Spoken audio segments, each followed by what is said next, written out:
El presidente de Estados Unidos presentó esta semana su plan de reforma fiscal dentro de los primeros 100 días de su gobierno para sumar una de las principales promesas que hizo en su campaña. Pero si esta reforma, calificada como la más fuerte, la más grande en la historia de Estados Unidos, prosperara, ¿de qué forma nos va a impactar en México? De esto vamos a hablar hoy en Opiniones Encontradas. Soy José Buendía, muchas gracias por estar con nosotros en este programa en el que todas las ideas se pueden cuestionar siempre que se debatan. Vamos a ver unos datos con el contenido de la reforma y regresamos aquí a nuestro foro a tener nuestro debate de hoy. El presidente de Estados Unidos, Donald Trump, presentó una reforma tributaria que calificó como la más grande de la historia para estimular el crecimiento a través de un fuerte recorte de impuestos a las empresas como parte de una política nacionalista y proteccionista que privilegia la permanencia de las compañías en su país con ventajas internas.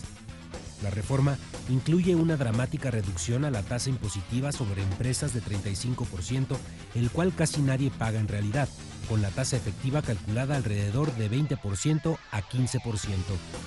La iniciativa presentada marca el inicio de un largo proceso de negociación con el Congreso, el cual tendrá que aprobar cualquier reforma de este tipo, pero la prisa era para que el anuncio de la iniciativa figurara en la lista de los logros de esta Casa Blanca en sus primeros 100 días.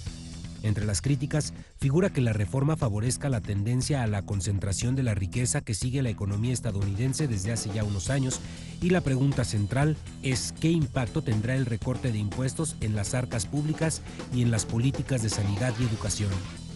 El gobierno de Trump dijo que la reducción de impuestos será balanceado con un mayor crecimiento económico que impulsarán estas medidas. Sin embargo, no solo críticos opositores, sino entre las filas de los republicanos expresan preocupación sobre el impacto de estas medidas en el déficit gubernamental. ¿Es responsabilidad o no una reducción de impuestos de tal magnitud en un país con un abultado déficit público? ¿Puede calificarse de populista sin responder al electorado que lo llevó a la Casa Blanca? Posiciones. 1. El secretario del Tesoro, Steven Mnuchin, calificó la iniciativa como el mayor recorte de impuestos y la reforma tributaria más grande en la historia de Estados Unidos. 2. Gary Cohn, asesor económico del presidente, dijo que la propuesta busca hacer crecer la economía y crear empleos del país americano. 3. La propuesta también reduce la tasa impositiva sobre individuos, anula el impuesto sobre patrimonio, o sea, para los herederos de fortunas, esto es bienvenido, y medidas para simplificar el código tributario. 4. El no partidista Center Fox Tax Policy calcula que solo el recorte de la tasa impositiva sobre empresas costará alrededor de $2.4 billones a lo largo de una década. 5. Según un analista de Tax Policy Center, de la propuesta de campaña de Trump sobre la cual se basa esta iniciativa, más de la mitad de los beneficios serían concentrados en 5% de los hogares más ricos del país, con una quinta parte con un 0.01% más rico. La reforma fiscal en Estados Unidos que esta semana presentó el presidente Donald Trump, ¿de qué manera nos afecta en caso de que prospere una vez que pase por el Congreso? Muchas gracias, Abraham Vergara, profesor investigador de la Ibero, y además Ángel Méndez de La Salle. Universidad de La Salle. ¿Cómo nos afecta? Mira, yo creo que la primera afectación va a ser interna en Estados Unidos. Aquí la mayor afectación pudiera ser en no tener flujos de inversión directos en el país, porque se queden en Estados Unidos. Creo que sería la primera afectación que tuviéramos. O sea, sí está diseñado un poco con el criterio de política nacionalista y proteccionismo, sí. Que trata de crear ventajas interiores para conservar las inversiones en el país. Hacia ellos y generar mayores empleos hacia ellos, e incrementar su crecimiento económico, pensando en Estados Unidos sin pensar en algunos otros socios comerciales. Yo creo que sí, su pensamiento principal, el pilar, es el crecimiento económico dentro de Estados Unidos. Ángel Méndez, ¿cómo lo ves tú? ¿Coincides? ¿Ese es el objetivo? El objetivo es atraer el capital, repatriar capitales, sobre todo de empresas norteamericanas fuera, o evitar la descolocación de empresas. Su visión es administrar su país como una empresa. Lo está intentando de muchas formas. El proteccionismo, el bajar impuestos, el apoyar a la empresa a través del reparto de utilidades. Es un enfoque totalmente interno. a nosotros como país en qué nos va a afectar y que no vamos a poder competir contra una política fiscal como la de ellos, lo que podría provocar una salida de capitales, ¿no? Y digo, eso a mediano o largo plazo. ¿En qué sentido? ¿Salida de capitales o de inversiones? De inversiones, ¿no? Bueno, capitales en el sentido de que si hay una empresa que está aquí en México y ve una mejor política fiscal y le conviene, ese capital va a salir de aquí. A eso es a lo que nos referimos. Entonces, es una atracción de inversionistas, pero también podría ser una salida de capital por ahí. Ahora, sin embargo, digamos que la parte más, digamos que puede haber sido más álgida para el país, como la inclusión de los impuestos fronterizos. Sí, eso quedó aparte. Eso quedó afuera. ¿Y por qué? ¿Por qué, Abraham? ¿Por qué quedó afuera? Si necesitan compensar después de una reducción, como está planteando el presidente norteamericano, de 35 a 15, el impuesto máximo, reducir del impuesto máximo a las empresas, es una locura, es dramático. Yo creo que porque consideran ellos, no nada más Trump, sino todo su equipo considera que la relación que hay con México, la relación comercial con México es importante a final de cuentas. Creo que esto viene un poco con lo que hizo la OMC, en donde dijo, le doy el fallo a México en un temita, que es el tema del atún. Y entonces parece que su primera reacción fue más como de capricho o de berrinche en una primera instancia. Pero después considera que nuestra relación bilateral o trilateral, considerando Canadá, es importante también para su crecimiento. Y de ahí creo que deja afuera la parte del impuesto en la frontera. O sea, a ver, digamos, no sé si tú coincides o no, o sea, el no incluir la parte de los impuestos, el impuesto fronterizo, que es con el que pensaban financiar o pagar, por ejemplo, parte del muro o el muro en total o lo que fuera, dejar fuera toda esta parte de los impuestos, ¿es una buena señal para la renegociación del TLC? Es que es parte de la renegociación que se tiene que dar y no es tan sencillo. A lo mejor ahorita para él es más fácil, nos vamos por la parte empresarial y dejamos un poquito hacia atrás la parte que incluye la relación con otros países. Ahorita lo inmediato es apoyar a la empresa, a la industria. El cerrarse como frontera, porque eso es lo que hace un sistema proteccionista, pues le implica muchos problemas a nivel internacional, no nada más con México. Pero no se estaría cerrando, ¿no? Pues no. No se está cerrando. No. La reforma fiscal no puede interpretarse como cerrarse. No, para nada. Más bien está creando incentivos para los propios, para el regreso de empresas a Estados Unidos. Primero para la repatriación de capitales o de inversionistas en Estados Unidos, que se vuelva atractivo para ellos. No nada más es esta disminución del impuesto del 35 al 15. Hay otras deducciones, hay beneficios para los trabajadores, hay beneficios para la pequeña empresa, para que la pequeña empresa también en Estados Unidos crezca y su objetivo, en mi opinión, es acelerar el crecimiento y llegar a un 2-3%. Obviamente eso sí puede tener un reflejo importante para México. ¿Positivo o negativo? No, positivo. Yo creo que si la economía de Estados Unidos, con esta relación tan vinculada que tenemos... Interdependiente. Es interdependiente. Esa palabra se había quedado olvidada. Sí, sí. Nos va a beneficiar. Creo que en el mediano plazo nos puede perjudicar en el tipo de cambio, nos puede perjudicar un poco en la incertidumbre, en la volatilidad de los mercados. Hemos visto que el IPC ha caído en estos 2 días, el peso se ha depreciado un poco. Con estas declaraciones de que el TLC, ¿qué va a pasar con el TLC? Me voy a salir, ¿no? Hoy ya fue un poco más moderado en ese sentido, ¿no? Sí, creo que ahí están las afectaciones. Reculó, como se dice un por ahí. poquito. Ahora, déjenme preguntarles directamente. ¿Creen, a ver, qué puede afectarnos más al país? O beneficiar, déjame ponerlo en términos más bien positivos, ¿qué nos puede beneficiar más? ¿Que lograran ese 2 o 3% de crecimiento con esta reforma fiscal o perjudicarnos la atracción de inversiones a través de los incentivos fiscales que está creando y las ventajas interiores? Nosotros debemos de aprender a canalizar las desventajas como oportunidades. Oportunidades en el sentido interno. Sí, dependemos mucho de Estados Unidos, pero desde que se anunció que ganaba el presidente, pues nos pusimos las pilas, nos pusimos alertas y tenemos que hacer o llevar a cabo estrategias que nos permitan protegernos ante este tipo de situaciones. Benéfico puede ser el sentido de que pues, a lo mejor alguna reforma que nos pueda beneficiar en cuanto a impuestos, el seguir siendo atractivos a nivel internacional, el ofrecerle oportunidades de trabajo a otras personas. Desventajas, pues por la incertidumbre que se está generando en todo esto, ¿no? Lo dijo y el tipo de cambio se volvió loco, ¿no? Sí, un pequeño tweet, otra vez vuelve a y otra vez nos vuelve a pegar, y entonces a lo mejor negativamente nos está pegando este tipo de situaciones, rumores, que en el corto plazo, hasta que no se haga el ajuste completo y que veamos toda la película, entonces podremos tener un respiro. Pero mientras es pura incertidumbre lo que Ahora, estamos ¿cómo viviendo. sientes tú? ¿Qué crees que pueda ser más benéfico para el país? O sea, a ver, dicho de otra manera, la reforma fiscal, si logra ese 2%, ¿sería más benéfico que los impactos negativos que pueda tener por la inversión? A ver, yo creo que hay sectores que mejorarían dentro del país en esta relación bilateral, como puede ser la manufactura, los tradicionales. Pero creo que también el no traer esa inversión extranjera directa al país a nosotros nos perjudica en el sentido de no generación de empleo, no ampliar la base gravable de recaudación, ¿no? Aunque estemos en históricos, ¿no? de recaudación de impuestos. Creo que ahorita al menos yo no me atrevería a decir en dónde tendríamos mayor peso, si en los costos o en los beneficios.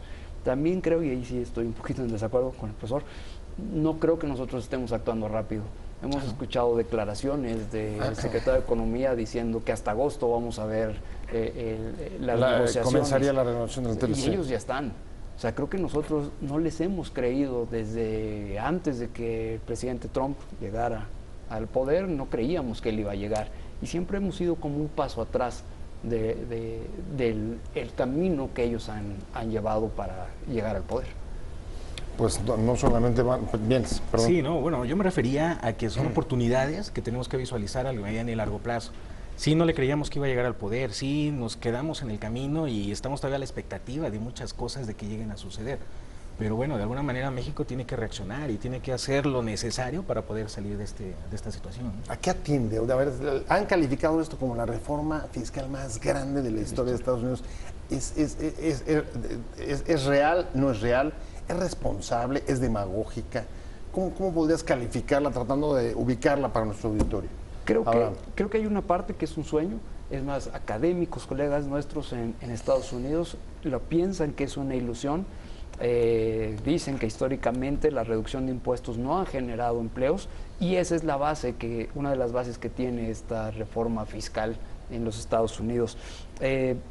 Pretende acelerar el crecimiento de empleos, pretende eliminar complejidad en el código, la parte del código fiscal, en la parte de hacer las declaraciones, pretende generar ahorros en la clase media y pretende también que los impuestos sean competitivos para las empresas, para sus empresas. Déjame quedarme con eso, con él. Es un sueño porque en la segunda parte, en el siguiente segmento, nos vamos a tener que meter.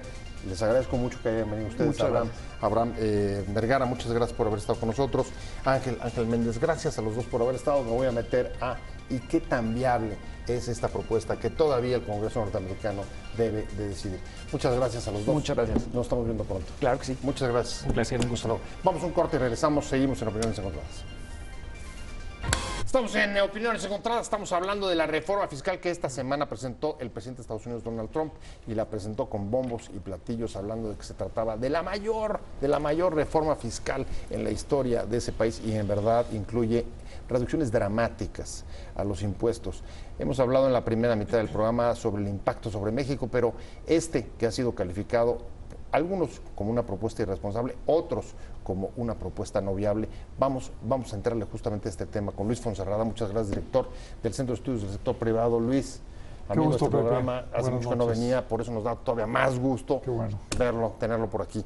Y Marcelo de la Jara, del Centro de Estudios Espinosa Iglesias. Muchas gracias, Pepe. Muchas gracias a los dos por venir. ¿Es viable o no es viable? Luis Fonserrada, tú estabas escribiendo hoy sobre eso. Sí. Y no te queda claro ni Trump ni su reforma. Bueno, yo creo que...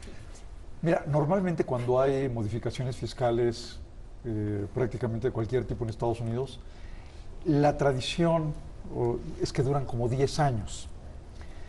Tal como está puesto, esto costaría esta propuesta costaría alrededor de $200 mil millones al año.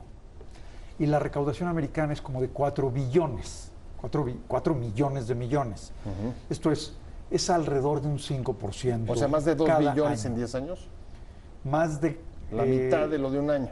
Bueno, serían 2 billones lo que costaría en 10 años, de los 40 recaudados teóricamente, es el 5%. Entonces la pregunta es, ¿cómo financias eso? Porque es una caída en los ingresos, estás diseñando una caída en los ingresos. Entonces, pues una opción es tener otros impuestos. En el pasado, el famoso impuesto del ajuste fronterizo recaudaba una parte, no llega a recaudar 200,000 según el cálculo que había, pero recaudaba una parte. Pero ahora en esta propuesta no existe el impuesto a las importaciones. Lo dejaron fuera. Así que no hay nada que lo compense como impuesto. La opción y lo que están pensando es que con el ahorro que tendrán las familias, las empresas, se va a generar un mayor crecimiento por el gasto y que este mayor crecimiento va a ser tal que va a permitir compensar esa recaudación. A ver, Marcelo, ¿eso es populismo fiscal? ¿O cómo se llama así o cómo se llama? Yo diría academicismo. ¿Academicismo, el de Luis o el de Juan? No, lo que está por detrás, porque lo que están pensando, lo que está comentando Luis, tiene que ver con esta famosa curva de Laffer, es decir, que si los impuestos, si se piensa que los impuestos están demasiado altos, ¿sí? Al bajarlos, generas una expansión económica, ¿verdad? Vía el gasto, que aumentaría la recaudación. Parece curioso que bajando la tasa del impuesto se aumenta la recaudación. El tema es que nunca sabemos si la tasa efectivamente está del lado correcto, ¿verdad? Entonces, ese es un punto importantísimo. Es decir, pues hay una duda muy grande acerca de si efectivamente bajando la tasa estás en el lado correcto de esta famosa curva de Laffer, que hace que al disminuir la tasa se genera esta expansión en el consumo y por lo tanto logras aumentar la recaudación finalmente. A ver, ¿no? y además lo que entiendo, voy contigo Luis, lo que entiendo es no hay evidencia de que la reducción de impuestos signifique crear empleo, ¿sí? Bueno, ahí tienes dos temas. Uno, el experimento fuerte en los 80 lo llevó Reagan a cabo y fue un fracaso absoluto. De hecho, la falta de recaudación se tradujo en un enorme déficit. No recuerdo bien la cifra, pero creo que llegó a ser 8% del PIB, algo escandaloso, que tuvo que terminar, ¿no? Esa es una. Pero el otro tema muy importante es que Estados Unidos está prácticamente en pleno empleo. Entonces, ¿cómo va a generar más empleos? Ya hay escasez de mano de obra en muchos sectores y en muchas regiones. Entonces, ¿qué es lo que va a propiciar este crecimiento? Va a ser muy difícil y sí es probable que los salarios vayan subiendo. Y con los salarios, como platicábamos hace un momento con Marcelo, seguramente los precios, ¿no? Entonces pueden provocar, además de un gran déficit, una inflación. Entonces ayúdanos a entender qué es lo que está detrás de esto. Es, digamos, una parte de la estrategia, digamos, de nacionalista y proteccionista, de crear incentivos para atraer inversión y llevarla, repatriar capitales, incluso incentivos y ventajas internas para que las empresas vayan a Estados Unidos. Ese es hay una mezcla de varias cosas. No hay que olvidar quienes votaron a Trump. Normalmente son, y aquí es donde creo que viene un cierto error de política económica, en el sentido de que, es verdad, quienes votaron a Trump vienen de esas zonas donde los salarios no han crecido, donde hay desempleo, pero esas son pequeñas zonas en algunos lugares de Estados Unidos. Es decir, la economía en general de Estados Unidos está, como menciona Luis, muy cerca del pleno empleo. Por lo tanto, suena un poco extraño esto de querer someter a la economía a un estrés muy fuerte, ¿no? En el cual seguramente van a tener que, al bajar la tasa de desocupación por debajo de su nivel natural, digamos, o de pleno empleo, se va a poner mucho estrés sobre los salarios. Pero nada nos asegura que en esas zonas que estaban deprimidas ahora va a haber un boom, ¿verdad?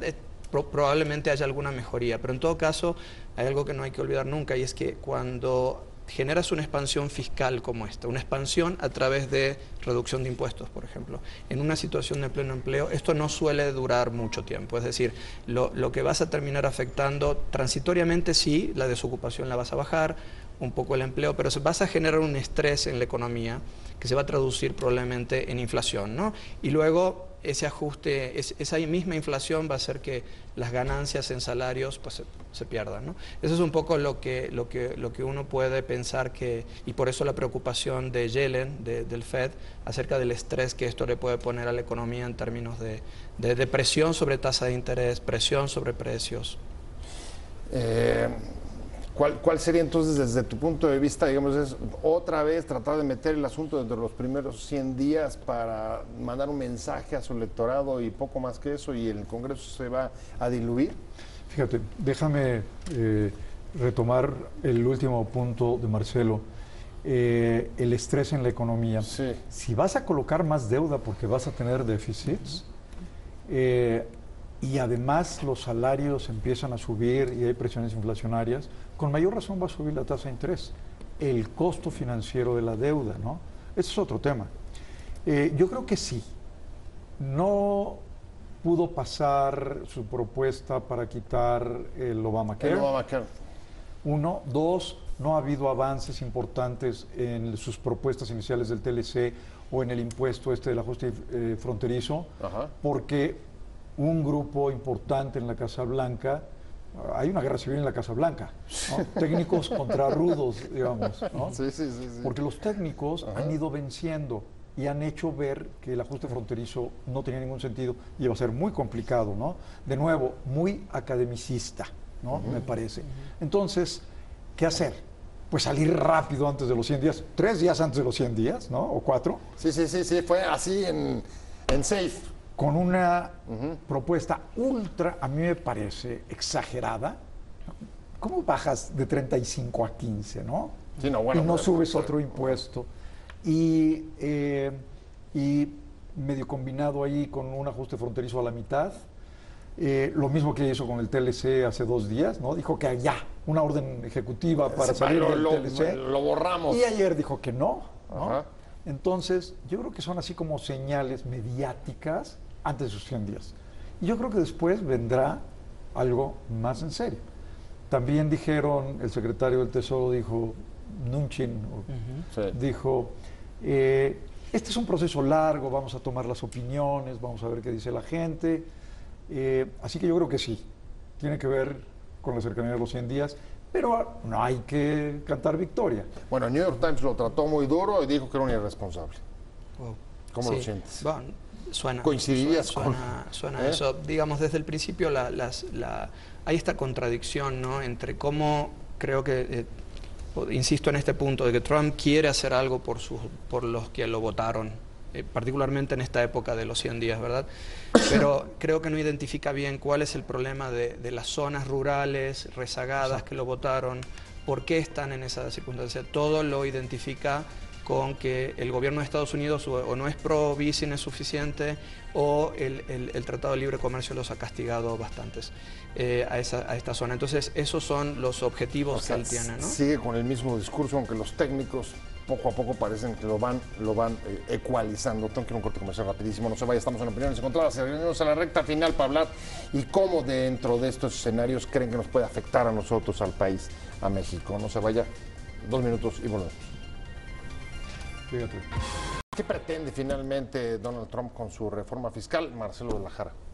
Sí, como decíamos, es tratar de resolver un problema que se percibe entre quienes los votaron en zonas donde hay algún tipo de problema de sumarse, digamos, a la modernidad, sumarse a la globalización, y me parece que lo errado es tratar de ponerle mucho estrés a la economía para que las tasas de desocupación disminuyan, suban los salarios a nivel de todo el país, cuando en realidad pues son zonas que requieren una atención particular, ¿no? Son problemas particulares más bien que un problema macroeconómico, y él lo está enfrentando como un problema macro, haciendo una expansión fiscal que afecta a toda la economía. ¿Y te compensa eso, Luis? Si estás de acuerdo con Marcelo, digo, meterte a estresar la macroeconomía con un sector tan, digamos, específico. No, yo creo que te complica las cosas. Claro. Indudablemente, totalmente de acuerdo con lo que dice Marcelo, te las complica enormemente. Te las complica desde el punto de vista fiscal, desde el punto de vista de las finanzas públicas, te lo complica desde el punto de vista macro, porque mete presiones inflacionarias. Si al mismo tiempo quiere reducir su déficit en la cuenta corriente, pues es imposible, porque no cambia. Hay 2 variables que son las que determinan la cuenta corriente: el ahorro y la inversión. Y si no cambia el ahorro y la inversión, o cambia en el sentido contrario, la cuenta corriente va a ser todavía más negativa. Entonces, hay una contradicción enorme en toda la concepción. yo creo que poco a poco han ido tratando de educar a estas ideas muy simplistas y que no consideran todo esto, ¿no? O sea que un poco la pregunta para ambos, la perspectiva que le ven a la reforma fiscal es que entre, digamos, un caballo y al Congreso salga un camello, o viceversa, o sea, que va a ser trastocada, no va a pasar así. Sí, yo creo que depende mucho de la presión que estén sintiendo en el Congreso los mismos republicanos de dar alguna respuesta, tal vez de tener que decirle sí a Trump en algo, ¿no? En el Congreso, pero sí está claro que claramente estas contradicciones se ven. Recién comentábamos fuera de cámara que subir salarios con este tipo de cosas se suben salarios, ¿verdad? Especialmente cuando estás en pleno empleo y haces una expansión fiscal, una expansión a través de una reducción de impuestos, lo voy a poner así claro. Generas un aumento de salarios en un momento en que por ejemplo, la automatización está todo lo que dar. Los robots. ¿No? Entonces, por ejemplo, te va a convenir ahora, mucho más que antes, pues reemplazar, sustituir. Entonces, esas contradicciones, pues claramente las tienen que ver en algún momento. Pero como digo, el Congreso igual pasa algo o mucho de esto si siente que políticamente ya tiene que decirle sí al presidente en algo, ¿no? Pero en algo tan grave le diría que sí, Luis, ¿cómo ves tú? Mira, como decíamos, esto dura normal, las modificaciones fiscales duran como 10 años en Estados Unidos. Entonces, ¿cuál es la opción que tienen? Aprobar algo, pero no por 10 años, digamos por 2 años. Okay. Ahora, si aprueban algo por 2 años, tienes un tema muy serio. ¿Cuál es la certeza que le ofreces a una empresa que se venga a invertir acá si dentro de 2 años es muy probable que cambie todo de nuevo? Le cambias todo el esquema fiscal. Entonces, tampoco podría ser un esquema permanente y que te dé certeza jurídica, ¿no? Que te lleve a invertir y a poder producir y a crear proveedores, etcétera, si después vas a tener que subir a una tasa impositiva más alta. Esa es una. La otra es que yo creo que efectivamente pueden darle algo al presidente, o están tentados por darle algo al presidente. Hay una presión muy importante. Finalmente es el presidente. Sí. Aunque leí hace poco que un artículo que se llamaba ¿qué pasa si el presidente no importa? Pero parece que está pasando esto, por una parte. Y en ese caso, a lo mejor sí entra el camello y sale otra cosa. Probablemente no sea el 15%, probablemente 25% o 28%, algo que tenga sentido y que no cree este brutal desequilibrio fiscal de una parte y esta presión macroeconómica de otra, ¿no? Ahora, hablando de quién puede apoyar esto, y uno de los señalamientos más digamos, generalizados que se han hecho respecto a la propuesta de reforma, Marcelo, es que está apoyado por los grandes capitales porque les beneficiaría a las grandes empresas y que eso tendrá como consecuencia, evidentemente, un incremento, un aceleramiento de la desigualdad que ya vienen padeciendo la sociedad norteamericana. ¿Lo crees o no? ¿O ni siquiera a las grandes empresas esto les funciona? Hay de todo un poco. ¿No? Hay de todo un poco. Ya hemos visto que los que se han acercado con Trump pues son en algunos casos gente que, por ejemplo, no cree en las regulaciones, que quiere desarmar todo el andamiaje regulatorio en los mercados financieros, que lo que están buscando es que no se repitan crisis como la del 2008-2009. Entonces sí creo que entre quienes apoyan desde el sector privado, y algunos están ya en la Casa Blanca, sí tienen una intención como de no me importan los negocios, la estabilidad macro, eso lo vemos después, ¿no? Claro, y incluso la desigualdad, ese tampoco es tema. Y ese tema, fíjate que sí fue un contraste muy grande en las campañas electorales. Hillary tenía claramente una agenda contra la pobreza, a favor de la inclusión social. Ese no fue un tema de Trump. O sea que sí, ¿cómo la ves tú, Luis? ¿Es una reforma para los ricos? Mira, la propuesta que hicieron no es el impuesto corporativo, pero el impuesto corporativo, tal como lo dijeron, implica una reducción de impuestos incluso para las muy pequeñas, yo te diría casi para las empresitas familiares, para la tienda de la esquina.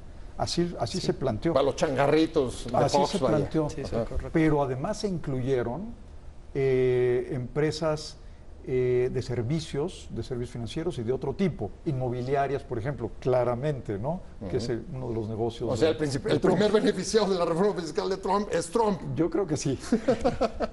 Entonces, hay de todo, ¿no? Y hay habría que ver qué sucede. Oye, eso realmente, ¿no? se llama conflicto de interés.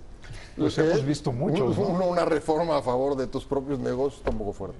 Bueno, Pues sí. ya se, digamos, ha estado mucho en la prensa, no es algo que no es una impresión, sino es algo que está en la prensa acerca de la exposición que tiene pues Ivanka Trump en ciertos países donde sus marcas se están expandiendo, por ejemplo. O sea, eso es algo que se ha puesto en duda, digamos, en la prensa de Estados Unidos acerca de si eso ya no amerita como conflicto de interés, ¿no? Se me fue el tiempo, la verdad es que es un tema apasionante. Vamos a tener que dar seguimiento porque sea una cosa o sea la otra, desde luego va a tener impacto, como lo ha venido teniendo en México, donde a veces hasta un tuit, como sucedió esta semana, te desestabiliza la moneda y te tira la bolsa, como viene sucediendo desde que empezó la campaña. Y luego con la toma de posición. Muchas gracias, Luis Fonserrada. Mucho gusto. Tienes que Pepe. venir a hablar del evento que vas a hacer. ¿Cómo no? Con gusto. ¿Eh? Sí. Antes del 11 de mayo. Sí. Nos vamos a dejar con la duda. La semana que entra nos ponemos de acuerdo. La próxima semana, le vamos a dejar con la duda. Tiene un buen evento. Muchas gracias, Luis Fonserrada, director del CESP, Centro de Estudios del Sector Privado. Marcelo Lajara, como siempre, un placer haberte tenido del Centro de Estudios Espinosa Iglesias. Muchas gracias. Muchas gracias a los dos, pero sobre todo gracias a usted por haber estado con nosotros en Opiniones Encontradas. Nos vemos aquí mañana, 7 de la tarde, desde Ciudad de Imagen. Que le vaya muy bien. Buenas tardes. Adiós.